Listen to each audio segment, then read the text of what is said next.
El presente trabajo está orientado al desarrollo del tema arte en la cristiandad, donde se representará la gran riqueza del arte que invadió entre los siglos V y XV, tomando así más de 1000 años a Europa con su cultura. El arte en la cristiandad superó totalmente a la herencia dejada por el Imperio Romano, en todo el ámbito a las disciplinas artísticas de la época. Dicho de otro modo, la Edad Media fue una de las épocas en que el arte sobresalió con mayor fulgor.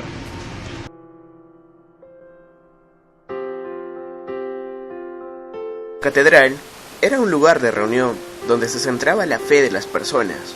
Tuvo un elemento importante que se distinguió, ya que el campanario marcaba el horario de descanso, trabajo y alabanzas al Señor, y avisos de incidentes que podría acontecer en ese entonces.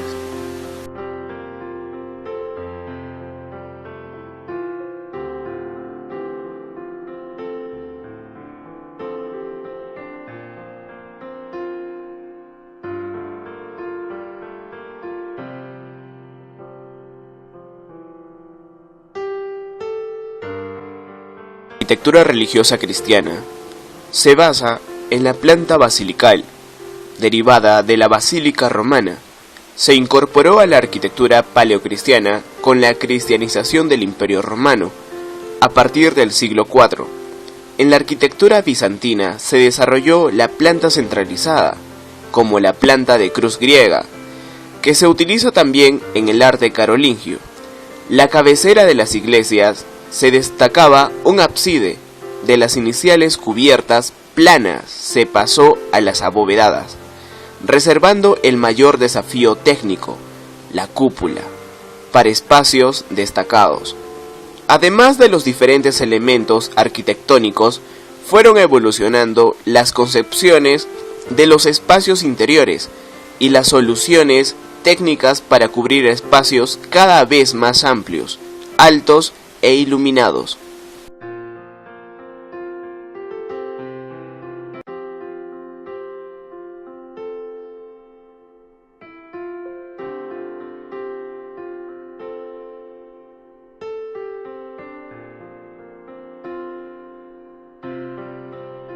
La escultura religiosa cristiana era caracterizada porque sus obras eran talladas en las piedras y dejando aparentes las huellas de las herramientas. En estas obras se reúne una temática religiosa, ya que en algunos casos se podría esculpir ángeles y en otros esculpir algunos pasajes bíblicos de la Biblia, que caracterizaba la historia de la cristiandad. La escultura, al igual que la arquitectura, eran importantes, por lo que sin ellas no tendrían casas y no se llevaría al tal nivel la cristiandad como el que tuvo en aquel entonces, porque al no existir este arte, no habrían catedrales. En esta época, los artistas buscaban relacionar su trabajo con Dios. Los escultores querían representar la belleza de la Virgen María y los santos. Predominio del símbolo en esta época se buscaba representar lo religioso, mediante las esculturas, vitrales, pinturas y catedrales. Esta época se centraba en lo religioso, ya que en la poesía, escultura, arquitectura se buscaba representar lo divino, así como la vida cotidiana estaba ordenada según el campanario y todas las reuniones comunales que eran la iglesia.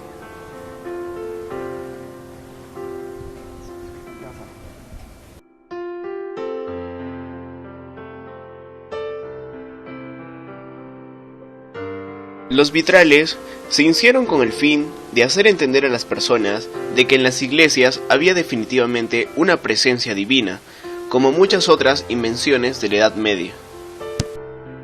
También que una de las características de la catedral era la luz y los colores, ya que en estas no se concibe el sentido y grandiosidad de una catedral gótica sin el ambiente de luz y color que crean sus vitrales.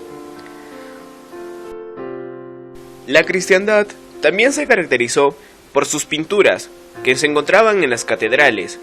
En estas se tomaba un tema religioso, ya que se podría dibujar la Virgen María, el nacimiento de Jesús, o Jesús, sus 12 apóstoles, e incluso más, Jesús a la diestra del Padre.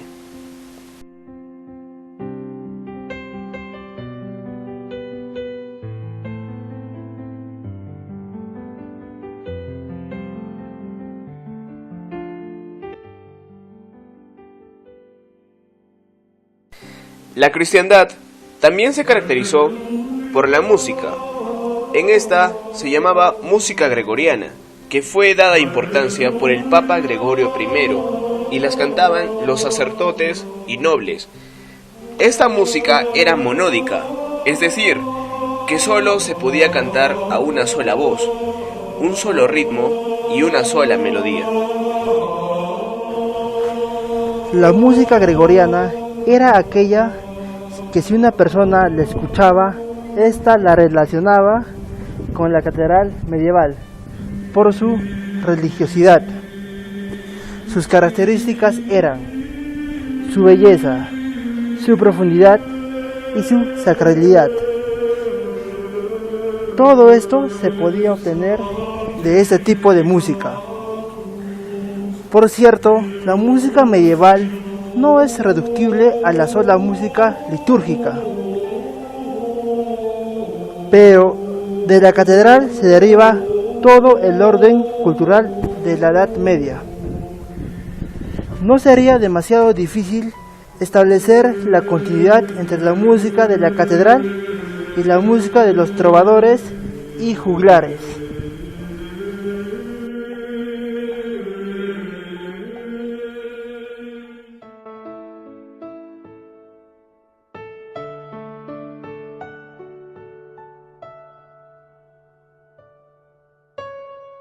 Con el cristianismo nace el drama litúrgico. En sus comienzos, la celebración de la misa, la representación de la cena, la pasión y resurrección de Cristo dieron lugar a este primer drama, donde el sacerdote era el representante de Jesús, lo imitaba y citaba. A partir del siglo XIII comienzan a ser temas de representación los 4 primeros capítulos del Génesis, basados en el texto escrito pero no en el idioma original, que era el latín.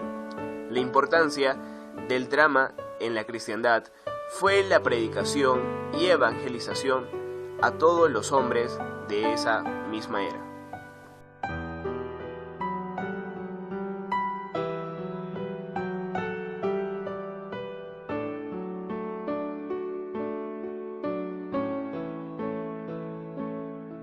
La literatura en la cristiandad fue un factor muy importante, ya que la literatura dio el pensamiento de fe en ese tiempo de explicar qué hay después de la muerte, como también representó la caballerosidad, como por ejemplo en los libros El Mio Cid y también en el libro La Divina Comedia. La Divina Comedia fue una obra con mayor importancia en todo el mundo de la cristiandad, ya que en esta narra un tema bíblico, que es existe vida después de la muerte, en el cual alegata que un hombre viaja por los infiernos, que son 7 pisos, y también va al purgatorio y va al cielo. El Mio Cid es un canto que narra la historia de un caballero que le sirve a su rey con toda fidelidad, a pesar de que éste fue desterrado de sus tierras. Esta obra muestra una de las características importantes de las personas en ese entonces, la caballerosidad. Las obras mencionadas plasman el cómo era la realidad en ese entonces. Ambas perduran hasta el día de hoy, dándonos un claro conocimiento de cómo fue la historia de la cristiandad.